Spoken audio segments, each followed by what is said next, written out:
Have you ever wondered where great ideas come from? I mean, where they really come from? What if the greatest human breakthroughs weren't created from scratch, but were remembered? Well, today we're diving into a really fascinating source called Echoes of the Astral Realms. And let me tell you, it presents a theory that is absolutely mind-bending, all about a hidden world that exists right alongside our own. So, let's just jump right in with the big, central question this source poses. Is there another world, a whole other reality, happening right here, amongst us, that we just can't see? To even begin to answer a question like that, we first have to explore what the source calls our unseen world. The core idea is actually pretty simple, but it's also kind of profound. We are not alone. And no, we're not talking about aliens from another planet. The claim here is that there are other beings coexisting with us in the very same space we occupy, right now. Okay, so the first thing you're probably thinking is, how is that even possible, right? How can two different worlds exist in the same place at the same time?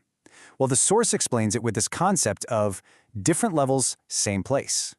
This parallel plane is called the subtle world, and the beings who live there, they are fundamentally different from us. You see, they don't have physical bodies like we do. Instead, they have what are called thought bodies, and this allows them to perceive our world in ways we probably can't even imagine. This comparison really puts it all into perspective.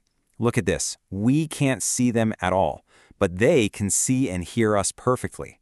Our bodies are physical, solid. Theirs are made of pure thought. And get this, it even affects how they think.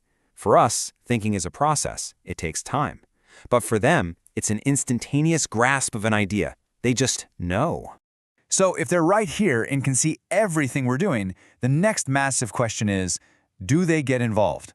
Do they interfere in our lives? The source says yes, they do, but, and this is a big but, only under some very specific rules. The number one rule, their prime directive, if you will, is strict non-interference. The source is very direct about this, stating plainly, we do not interfere in your affairs. But you knew there was a but coming, didn't you? There are a few exceptions to that rule, and they are absolutely critical. Intervention is apparently really rare and only happens when it's literally life or death.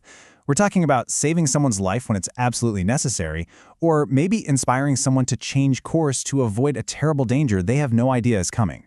It's not about meddling, it's about critical, life-saving guidance when there are no other options. All right, now we get to what is, for me, the most mind-bending idea in this entire source. Its explanation for the secret behind genius. Okay, get ready for this one. The source argues that what we call genius isn't about creating something new at all.